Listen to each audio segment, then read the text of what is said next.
It's my great pleasure to introduce Marty Nemko, who is a wonderful person, a great career counselor. That is what he does for a living. But I'm very proud, particularly to call him my friend. Indeed. We met about 4 years ago. Yeah, and he has been coming to Caltech yearly since to talk about mentoring. And he mentors me, which I'm grateful for, and he mentors lots of people. So we thought it would be very helpful, especially in this particular time when it's tough for science, to hear what Marty's views are and how he might be able to give some very sound advice. So Marty, take it away. Thank you. So, I'm going to start with lowering expectations legitimately. Mentoring is not rocket science, and I have not been here to talk about mentoring. I've talked about networking, I've talked about career issues, but this time I never, ever do the same presentation twice, the same workshop. I want to stay fresh and I want to be current, and if I'm chained to what I did in the past, it could be stale. I'm old, but I don't want to be stale. So, lowering expectations. Mentoring really comes down to very few things. It comes down to caring enough to really listen, caring enough to rarely, but not never, interrupt. Because very often what a person says at the end of what he or she is saying is the evolved thoughts that derived from having talked. You interrupt, you may lose the most valuable part of what somebody says. That said, every once in a while, the person has kind of gone off on tangents and needs to be reined back in. So, as in most things, there's very little absolute truth. Default to not interrupting, but where it's cosmically wise and in the client's interest, you may interrupt. And the third other point I want to make is, normally the person who is the mentor is thinking about an action plan. What are you going to do differently as a result of this? What's going to be your action steps? That is only one of the two possible options that derive. The other is insight. So sometimes it is premature in a mentoring session, or even 5, to get to a really solid action plan. But maybe you would derive a little insight into who you are, what you want to be, where your pitfalls are. So those are the only 3 things that are really central. Ask questions by caring a lot, default to not interrupting, and insight may be enough for at least that mentoring session. Now, first of all, any questions or comments about that? Yes? How can you distinguish when is a more appropriate time for you to interrupt? Good question. Repeat it. Oh, I'm sorry? Repeat the question. Yeah, thank you. I'll repeat. How do you discern, quick question, how can you discern when it's time to interrupt? Of course, there's no black and white answer. But if you're listening and you're hearing the person go on a tangent and you see they're not making progress in their talking, their exposition is now stale or off on tangents, that is a gray area. It's a judgment call. But simply being vigilant to that moment, is it the right time to interrupt, or is it wiser probabilistically, statistically, for me to let the person go on? There's never certainty. It's not life or death. But make a decision. I'm going to default toward not interrupting, but when is there a time when I think the probabilities have switched so that it's worth trying a polite interruption, like, oh, excuse me, would you mind if I, maybe ask you this, or you can interrupt, not meanly, by asking a question, or paraphrasing back. Great question. Any other questions about that before I let I'm going to give I want Marianne to do something here. No, okay. Marianne, I didn't just spring this on her. We had breakfast together. What is 1 or 2 or 3 things that you want everybody to remember about either being a protege, a peer mentor, a mentor to younger people or older people? Marianne. Okay, so I thought I'd start by saying why I enjoy being a mentor. I think that mentoring is one of the most fulfilling things that we can do, because you can, having had a lot of life experience, you can really help other people get to a productive point in much faster time. So I think that's where mentoring can be very satisfying. And I think it's something that all of you might enjoy and learn how to do, but also something that you might want to look for in other people who you want to mentor you. So on that topic, a lot of people think, oh, I'm going to look for a mentor, and I'll see lots of people, and maybe if I just hang around them, they'll come up to me and say, yes, I'll be your mentor.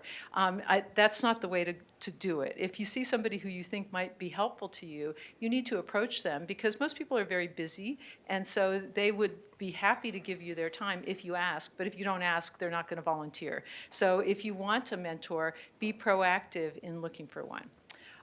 So then the third thing I wanted to say is that why want to be a mentor? What does mentoring do for you? And I must say that one of the things that surprised me is I just personally enjoy mentoring people. I like giving advice when people need advice and helping people. But what I have found is that being a good mentor actually has positive reflection on me. I've gotten mentoring prizes because I took the time to mentor other people. So a lot of times by being a good mentor, it helps you in terms of your career development and in terms of recognition in ways that you might not anticipate. So there are positives to being a good mentor as well as to receiving good mentorship. Thank you, Marianne. So I do believe in pre-work, and so a week ago, I sent a kind of a crappy article, I guess, as I reread it. You ever read something that you wrote a week ago and say, yeah, this isn't that good? But I made the mistake of sending it only a day after. I think there's some value in this. How many of you, she emailed it to you, the people who pre-registered, how many of you got this Becoming a Protege? Okay, how many would like me to read it aloud now? It's short, it's a 2-minute read. How many would like me to read it aloud? Okay, got it. Okay, I want you to listen with intention. The goal is to come up with one thing, just one thing that you want to do differently as a result of my reading this. And I'm going to deliberately read it slowly. That's another presentation tip. I'm a very fast talker. But I realize that in presenting, you must not only speak at a speed that's slow enough for people to understand it, but have a moment to process it, to incorporate it into their lives. So I'm going to read this slowly, which is painful for me, but I'll do it. Okay, becoming a protege. Would you like to be a protege? These may help. Who to ask? It's tempting to ask advice from someone nearby or an expert, and often that's fine.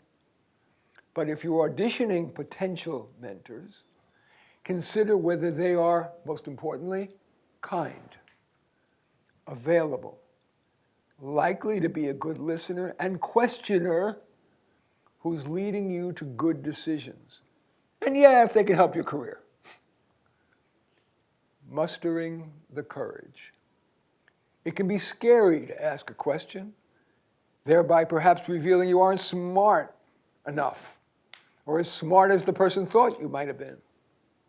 It can be even scarier to try to encourage someone to make you a protege, for example, by asking for broader advice. I can say only that polite requests have a good risk-reward ratio. Chances are greater that you will derive net benefit. What to ask? Usually, start small. A question that the person could answer quickly. For example, a small issue within your research. After all, in dating, it's usually wise to start with a small ask, like, hey, you want to grab coffee? Rather than, hey, you want to go to bed? If you're pleased with the first answer, and the would-be mentor seems open to more, ask another question, maybe one that's less circumscribed.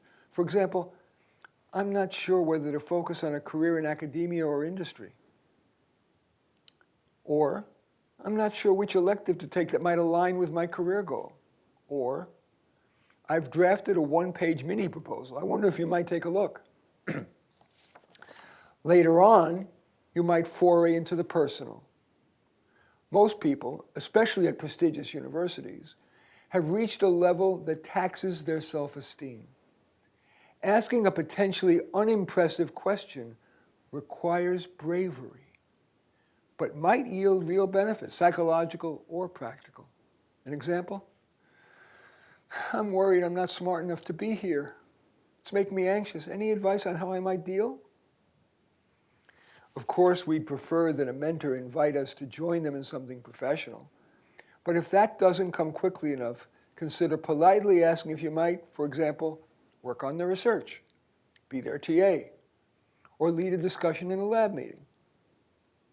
If the relationship's tea leaves are boding well, you might even ask about something in your personal life.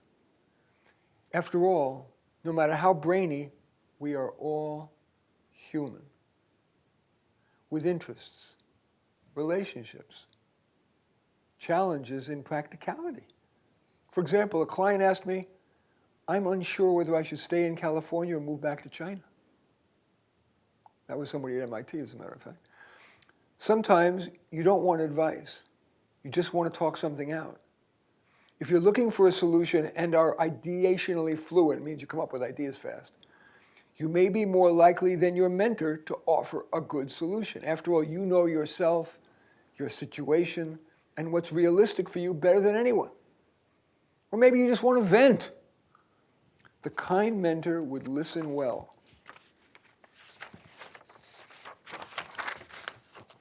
Ask a question, but restrain from offering advice until it seemed likely that he or she had something of value that you would be open to.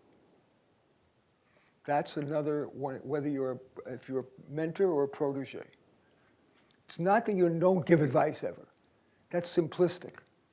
It's that you default, especially when you're dealing with smart people, you default to not giving advice, to asking questions to try to get the idea to come from the person. But if that person is stuck, as long as it's very important you save people's self-esteem. You may think that people at Caltech, oh, they're superstars, they're going to feel great about it. No, they're more insecure than anybody else.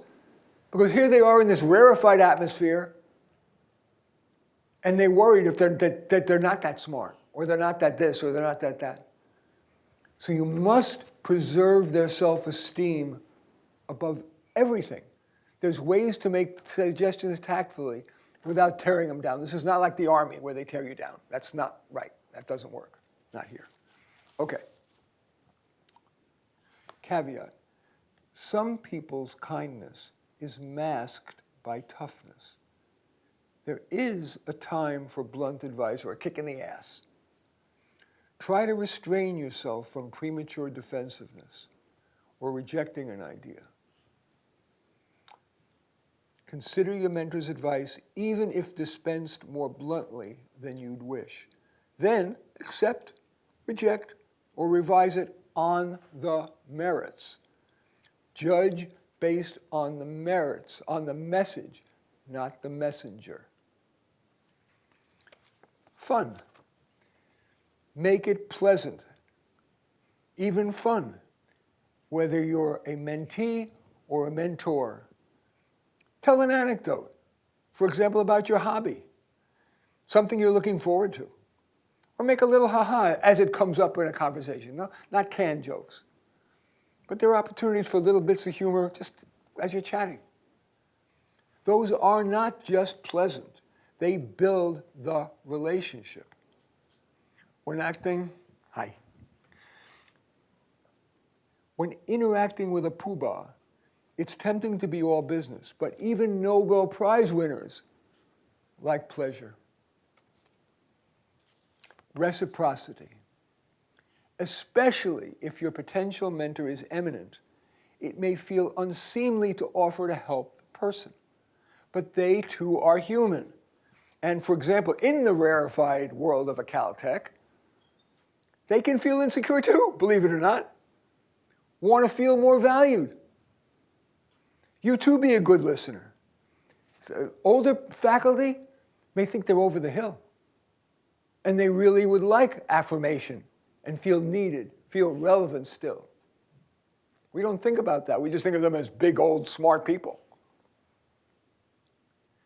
You too, be a good listener. Maybe ask if you could be of help to that mentor, whether it's in reviewing a paper, a draft of a paper that they've written, co-presenting, or even, as the case with a client, offering to help the professor who said he was moving to a new apartment. Peer mentoring. Sometimes the best mentor is a peer. After all, he or she is closer to where you are in your career and life, and so they can more easily relate. Eminent people offer benefits, but it's been a while since they've been in your shoes. I myself have a half dozen peer mentoring relationships. We speak by phone every few weeks for a half hour. I don't need Zoom or whatever, that way I can be in my underwear or whatever. In the first 15 minutes or so, they share a problem they're facing, and I listen. I ask questions, and if appropriate, I suggest something. Then we reverse roles, and we're going to be doing that here in a moment. At the beginning of the half hour, there's usually a little time for an update, what's doing in our professional or personal life. In conclusion, I am grateful that my doctoral advisor, Michael Scriven, became my mentor and friend. We remained close until he died after 40 years of friendship. I wish you as good a mentor. Anyway, so that's, for those of you who didn't read it, there was no quiz, instead I read it aloud to you. Any questions, comments, criticisms? Marianne, do you want to say the first thing or ask the first thing? Yeah, I do have, what really resonated with me is when you are a mentor, sometimes people come for advice, but sometimes they just want to talk. I saw you nod when I said that. And one of the things that I appreciate more advice about is how you can walk that line, and I liked what you said about asking questions as a way to do that. But do you think it's also good to just say, do you want my advice sometimes? You know? Yes, that's exactly right. And sometimes, body language is overrated. They sell a lot of best-selling books about, watch their body language. Do they stop crossing their arms and crossing their legs? Yes, it's a factor, but you need to take into the whole person. Do I sense she wants to keep talking? Does she sense that she wants advice? Is she, but I'm paying attention. I'm no Buddhist, but intentionality and being in the moment when you're mentoring is a great gift you can give to someone. Any other questions, comments, criticisms about that chunk of content? Yes. Thanks, Marianne. Thank you very much. It was a very, very nice reading. And just to emphasize something, it's more a comment than a question, that what you're saying is just emphasizing the fact that we need to give space to the human part of ourselves, and that in a world that is very competitive, to have empathy, be good listeners, and just give people more credit so that they keep their self-esteem and they keep confidence, because you can't do good work if you're losing your confidence. You won't make it through, and that is super important for, as a mentor. And I think every student or postdoc here can also have this feeling. I agree 10,000%. We all have more and less empathy for certain people. I have special place in my heart for you guys, because I'm sure that most or all of you, even when you were a little kid, you thought, oh, you're so smart, you're going to be so successful. What do you want to be when you grow up?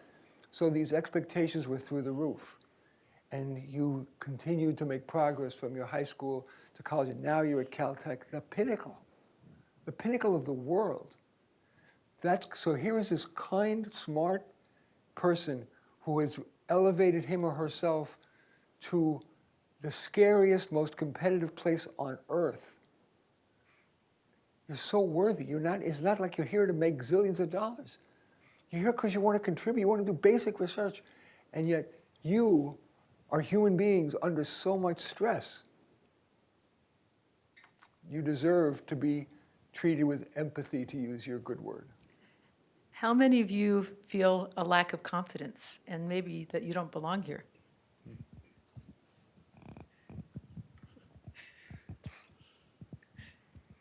Right. I certainly felt when I was a graduate student at Berkeley, I was scared shitless. I didn't ask questions of professors. because I was afraid I was going to reveal I didn't really belong here. They made a mistake. Yeah, so what if I had high GPA and GRE scores? That was a misleading thing. I'm really not that smart. And I swear, if I were a graduate student now, I would take more risks. I would ask more questions. But I would also really choose kind. I notice I emphasize that word. Not everybody's kind, for various reasons. They're overwhelmed, they're busy, they have health problems, they got family problems, they got money problems, they got whatever. Find someone kind to hang out with. More than one. You don't need one mentor. You don't need to mentor one person. Find one or more people who's going to be your little team of kind. Everybody's smart enough here. That's not going to be the issue. But finding someone who is not just smart, but kind, that's the Holy Grail. Okay, now, like I promised, we're going to do an activity now. People are transformed less by lecture than by interactivity and lessons learned. So I gave a handout, which I wrote in preparation for this. I tried to put myself in your shoes. And so I wrote a little thing called Diary Entry of a Postdoc, in which I encapsulated these things and other things that someone might be insecure about. How many of you have not yet read it? Raise your hand. You've all read it. Okay. So what I want you to do now is we're going to do a little simulation. I want you to make things easy. Just turn to the person next to you. If you're not sitting next to somebody, move to somebody so you're just sitting next to somebody. One of you is going to be the mentor. The other is going to be the mentee, protege, whatever you want to call it. You're going to default to listening, asking questions, maybe just providing insight, helping them, asking questions to help them find insight, or an action plan for 5 minutes. Then we will, of course, things in real life take longer, but we'll then debrief, and I'll ask you, is there a lesson you learned from doing that? Any questions about the assignment of what I want you to do? 5 minutes, one of you plays protege, one of you plays mentor, and use that thing I handed out as a starting place, as kind of a trigger for an issue. You can't cover all this in 5 minutes. Pick an issue that maybe you yourself are dealing with. By the way, we operate out of the Vegas rule here. What happens in Vegas stays in Vegas. What happens in this room stays in this room, okay? So turn to the person next to you. Come up, if you're going to be the mentee, come up with one issue that you would like your mentors questioning, etc. on. 5 minutes. Any questions? Begin. For the people who came in later. I loved seeing the full engagement that you all had. And I really encourage you to not let it stop here, either with this random person or with anybody. Look to these more intimate one-on-one conversations. Don't necessarily just talk about sports or pop culture, but these more intimate conversations are part of the life well led, moment to moment. So I encourage you to do it ongoing. Now, any questions, comments, and most importantly, any lesson learned that you got from this experience? Yes. Thank you, Marianne. Yeah, we were just talking about with Mary as well, how sometimes having bad experiences with supervisors or mentors can teach you what you don't want as well. Indeed. And I was lucky that I had some bad ones very early, and that really taught me, even in my PhD, to choose kindness kind of above all else and Kindness humanity. is critical. Yeah. Was there an early sign? Should you have cut that relationship sooner?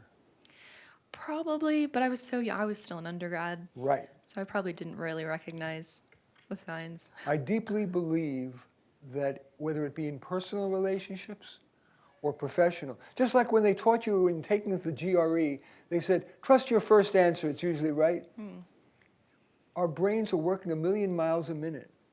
And very often in the first minute, or even sometimes seconds, we get a sense, you know what, this person is not right for me. Whether it's dating or advisor, or If you're taking courses and you have an elective, sometimes you know right away, you know what, I should drop this. Sometimes, not always, it's never black and white, but default to trusting your first judgment, especially because you are all bright. Those first seconds, you're incorporating 10 million variables, many of which you can't even verbalize. Default to trusting your first intuition. Thank you very much. Any other I was just going to comments? say, I lessons? also spoke to a lot of people as well before I did my PhD, and I think that really helped, like taking the advice of others, because Good. other It's people good. have Right. an impression as well. That's the advantage of like ratemyprofessors.com or talking to other students so that you have a larger database of information on which to judge. Thank you very much. Good point. Anybody else? Lesson learned, question, comment? Just to follow up on that comment, saying that I think there is a problem in the system where we don't have a lot of exit doors. We get involved with people we don't know. We have met sometimes once over Zoom because we're not in the same country, and then we're stuck for 2, 3, 5, or 6 years.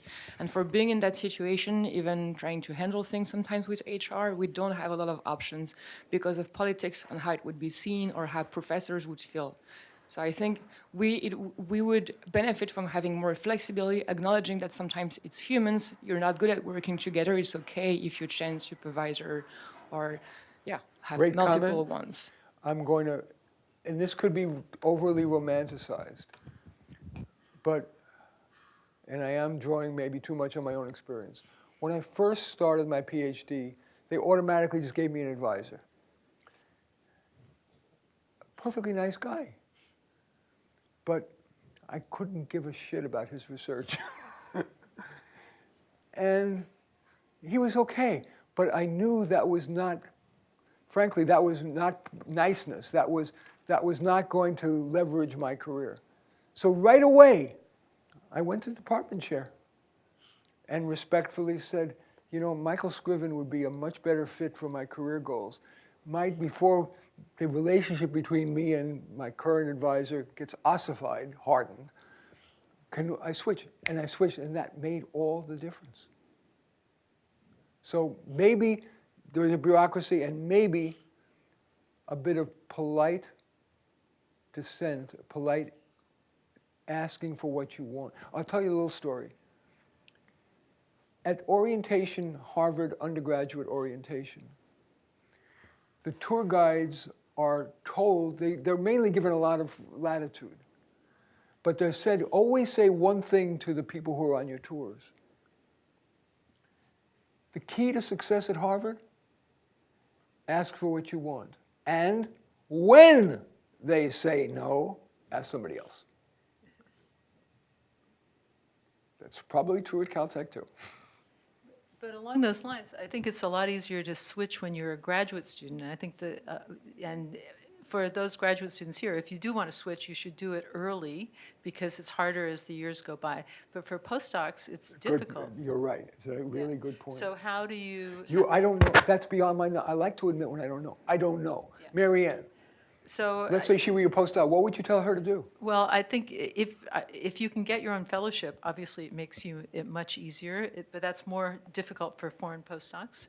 And so I guess if you're in an unhappy situation, I would start looking around for a different postdoc and try to do it early on. I think your point about, if you have a sense that this isn't going to work, that's a good time to start looking for something else. Thank you. I do that with books. I have more books around my bed. I have bookcases around my bed, but I make a point of not committing to reading a whole book. It may be useful. It's a sidetrack, but I think it's a useful one.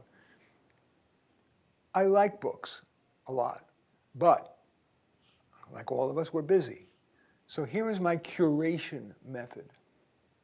I will go to Amazon and I will start by reading the top-rated reader reviews because those are essentially summaries and evaluative from disproportionately my target audience, the people like me.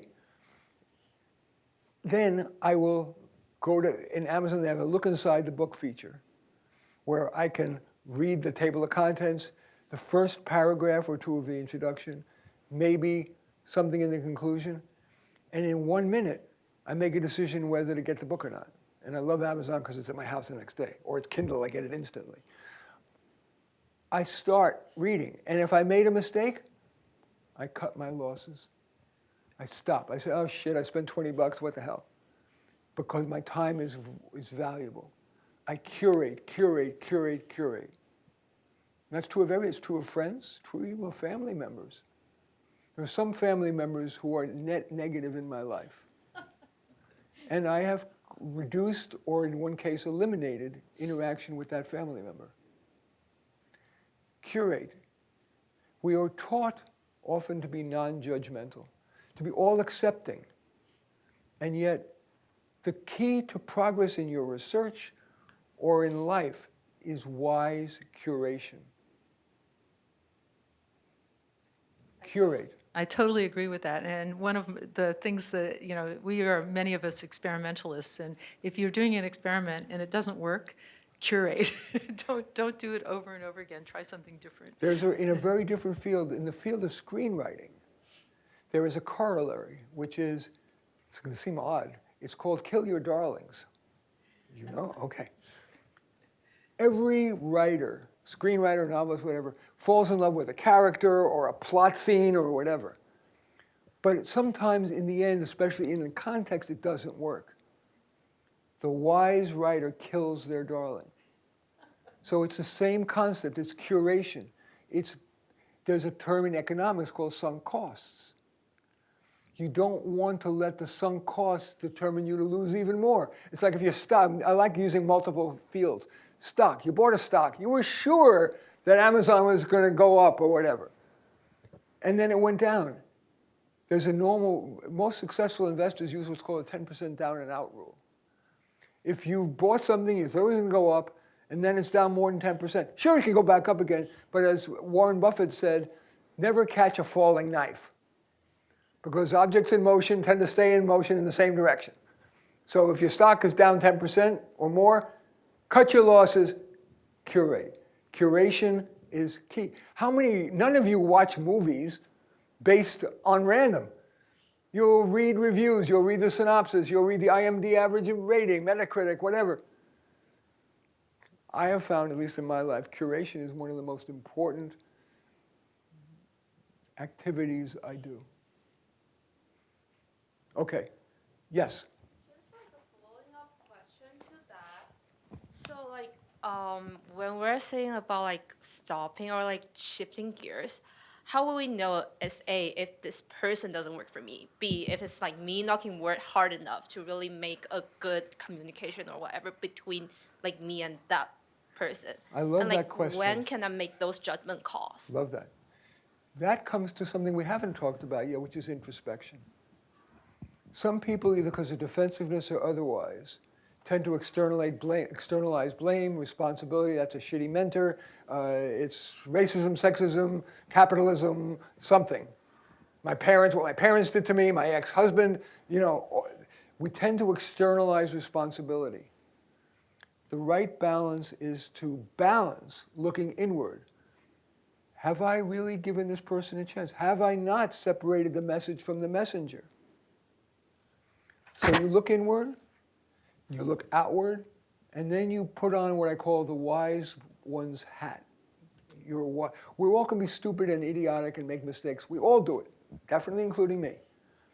But if we make an important decision, should we try to change advisors, mentors, postdocs, whatever? You breathe and say, okay, I have now looked inward and seen what I've contributed to this poor relationship. I've looked outward and looked at the other person. I look at the opportunity cost, another economic phrase.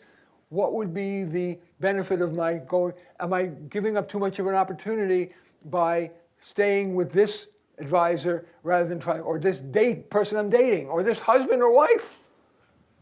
What's the opportunity cost of my staying? And having been putting your wise one's hat on, you then breathe, and there's no certitude, but you make the probabilistic decision to say, I need to try harder, or I need to give a little feedback tactfully to this person, or I need to cut it off.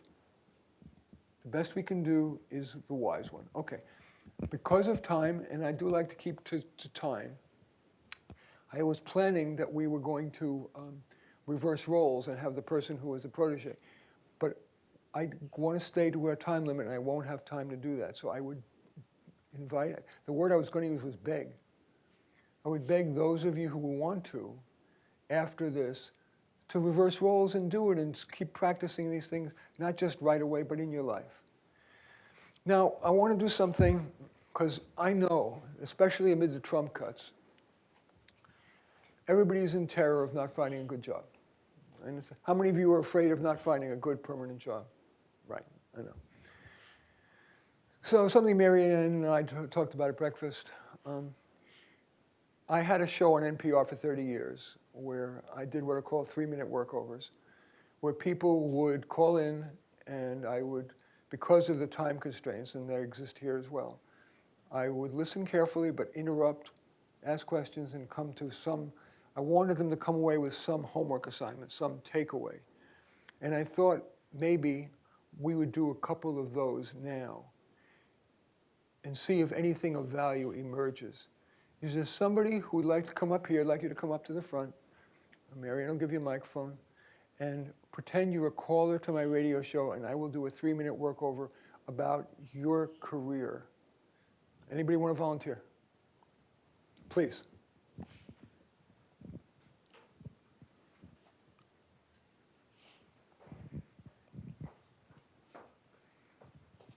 What's your name? I'm Sarah. Sarah. Pleasure to meet you. Likewise. Wait a minute, you're the singer. Yeah. You sang beautifully, a cappella. I saw your YouTube video recently. You've done a good number of them. Yeah. I play the piano. Nice. That's what I remember. Oh my gosh. Yeah, and I also saw the picture of you and 2 women, maybe where you were getting Yeah, your PhD, yeah. that you posted. So I'm really glad you came up. Yeah, thank you. But I did that authentically, but also it's crucial for building a relationship. I taught in the medical school at UCSF, and one of the things I taught about doing basic exams, and I said, you guys only have 12 minutes. I was telling this to Marianne. You have to, in 30 seconds, have to build trust. You have to build where they're going to disclose. Patients come to the doctors and they don't often say what they're most scared about because they're afraid. So, and you don't have time to do a whole lot of bonding. So, but I tried to model, I did, I had fun. Notice I had fun doing it. This wasn't work, so I had fun, but it was also bonding and laid the foundation for being helpful and her being disclosing to me. Okay. Tell me your career issue. And notice my body language. I'm really paying attention. But I'm not looking at it's too direct for me to do this. So 45 degrees is about right. Like you're at a wine and cheese thing. That's about, especially if it's a man and a woman, there's sensitivities there. 45 degrees. So tell me your situation. So I am interested in pivoting out of academia, and I am interested generally in roles that are more people-oriented, but still let me use some of my technical acumen.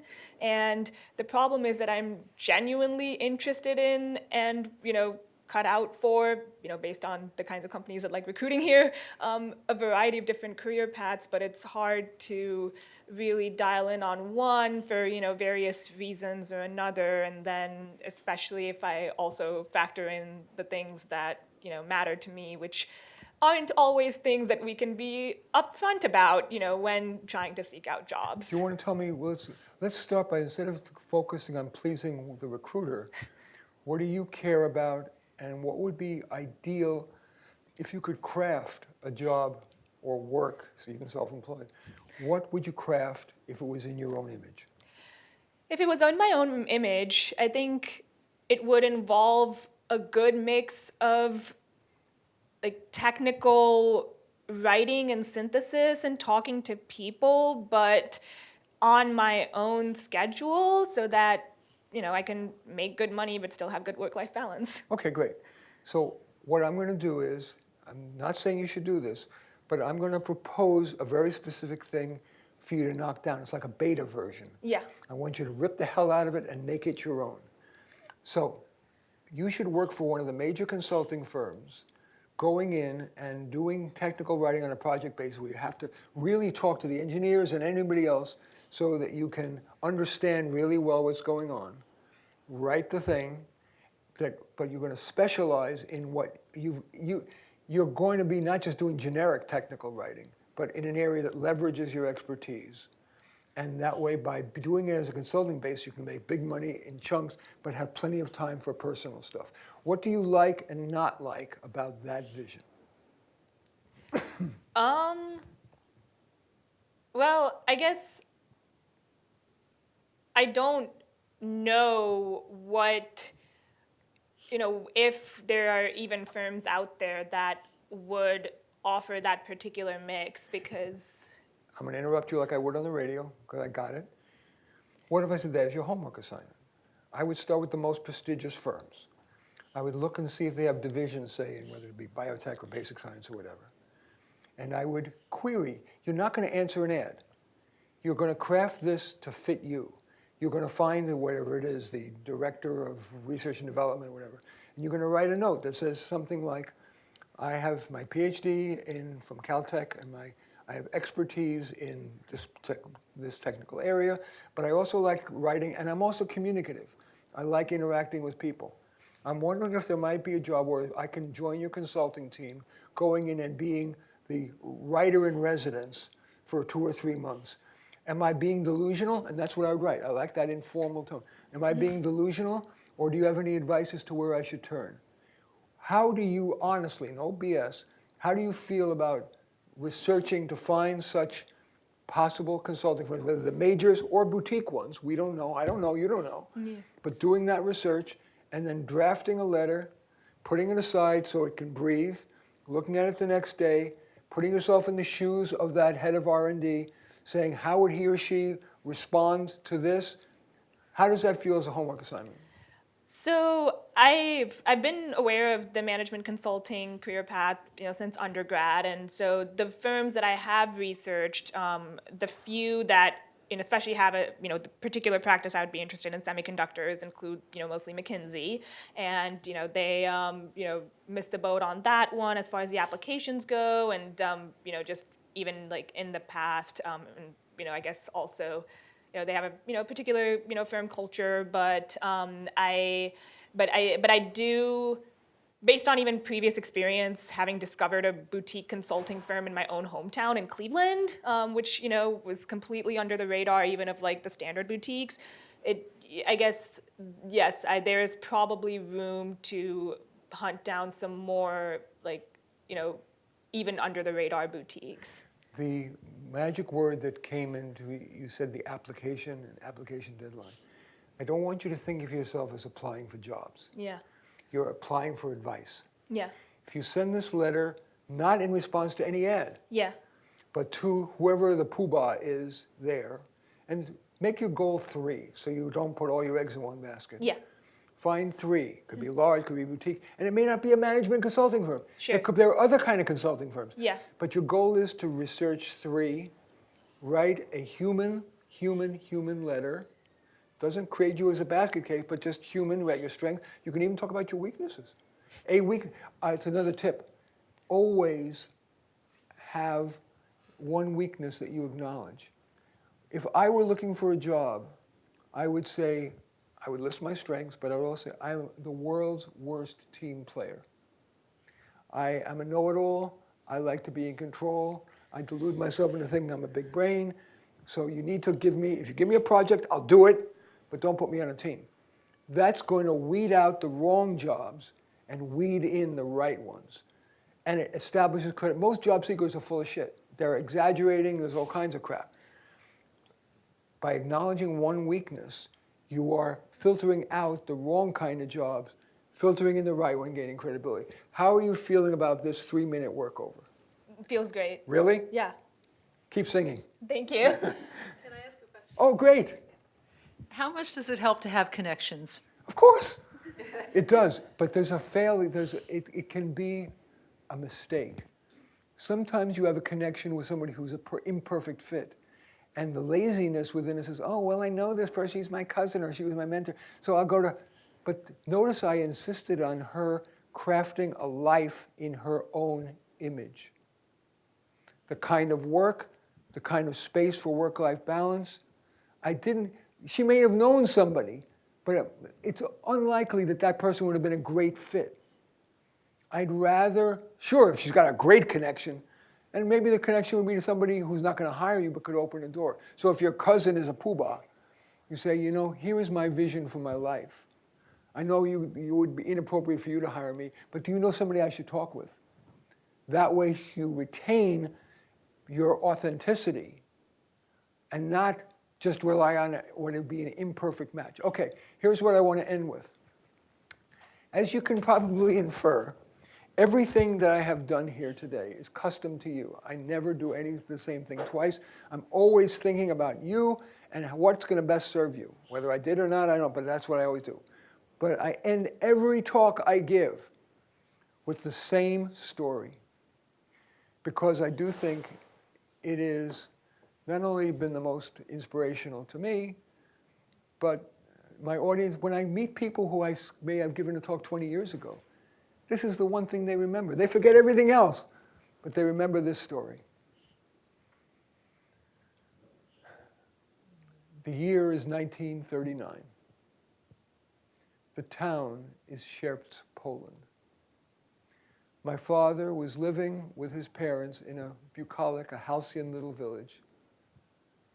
Nobody even locked their doors. And one day there was a knock on the door. And it was two Nazis in black boots. And unlike in the movies, they didn't yell. One was silent, the other whispered. You will be out of your house with only what you can carry on your back by noon tomorrow, or else. The next day there weren't two Nazis. There were 12. And now they weren't whispering. They ran into all the Jewish households and said, "Raus!" And they grabbed them all out. And they took my father's father and threw him in one truck, and mother in that same truck, and my father, who was a teenager, very buff, into another truck. I'll spare you most of the details except for one. He was sent to the Panari death camp, which I told you. Do you know that Marianne Bronner is also the child of Holocaust survivors? And my friend Steve Greenbaum from my childhood is also the child of survivors, where I'm bracketed by these guys. Jesus. Anyway, how did my father stay alive? In a death camp. You can Google, P-O-N-A-R-Y. This was before they had the gas chambers. And how did the Nazis get rid of the Jews? They simply had some Jews dig a pit, big pit, forced the Jews in there, and shot them dead. What was my father's job, along with 37 other men? To pour lime on them and use flamethrowers to burn them, and then bury them. They said, "You bury them good, you live, otherwise you'll be next." What did my father do along with those 37 men? He took the spoons that they gave him for dinner, and they dug a hole underneath the barbed wire fence, and they tried to escape. Of course, the guards heard and shot dead most of them, but my father escaped and lived in the Black Forest thanks to the good Christians who took care of him. At the end of the war, he was put on a cargo boat and dropped in the Bronx without a penny to his name, no English, no education, no money, only the scars of the Holocaust, no connections. What did he do? No job was beneath him. He took a job sewing shirts in a factory in Harlem. And on the weekend, what did he do? He said, "Oh, I worked so hard, I'm going to go and party down." No. He went to Roosevelt High School Continuation High School to learn English, because he knew unless he spoke good English, he was finished. And he went to the owner of the factory, and he said, "Can I take these shirts that I sewed for you during the week and sell them out of a cardboard box on the streets?" And he bought them for $1. This was 1947. And he sold them for $1.50 out of a cardboard box. What did he do with the money? Did he say, "Oh, now I can have fun"? No. You see, my mom, who was also a Holocaust survivor, Auschwitz, and him and my sister and I were living in a true tenement, 4th floor walk-up, right underneath the elevated train in the Bronx, Westchester Avenue, which roared 24/7, very bad neighborhood. My father didn't want us to live there. So he saved up the money that he got from the cardboard box sales until he could afford the first and last month's rent on some store anywhere. The worst possible store you could imagine, even worse than Herman Greenbaum's place in Harlem, much worse. 105 Moore Street in Brooklyn, you can Google search it now and you'll still see it's bad, bad, bad, bad, bad, bad. Anyway, there was so much crime, I'll get to that in a moment. Anyway, it was so small that he had to store all the merchandise on folding tables in front. It was a little clothing store. And when I was 12, he had me be the security. He couldn't afford a security guard because the kids would be taking him after school on the weekend. So on Saturdays, he would have me be the security guard. He said, Martin, don't try to stop him. Just yell and let him go. Well, the most memorable moment of my life to this day occurred one day when business was slow. And there was a parking meter in front of the store. And I remember having my elbow on this side of the meter, it was kind of curved, and my dad having his elbow on the other side. And you know, when you're 12, you start being a little less egotistical. And I said, Daddy, how come you so rarely talk about the Holocaust? And he stiffened, which is something he rarely did. And he said, Martin, the Nazis took 5 years from my life. I won't give them 1 minute more. He said, Martin, never look back. Always take the next step forward. And I have had the privilege of having been a career counselor to some of the most successful people on earth, as well as to some strugglers. And one of the defining differences is that the successful ones, they had failings, they had setbacks, but they were much more likely to follow my father's advice. Never look back. Always take the next step forward. And I can leave you with no better advice. Thank you very much. Thank you.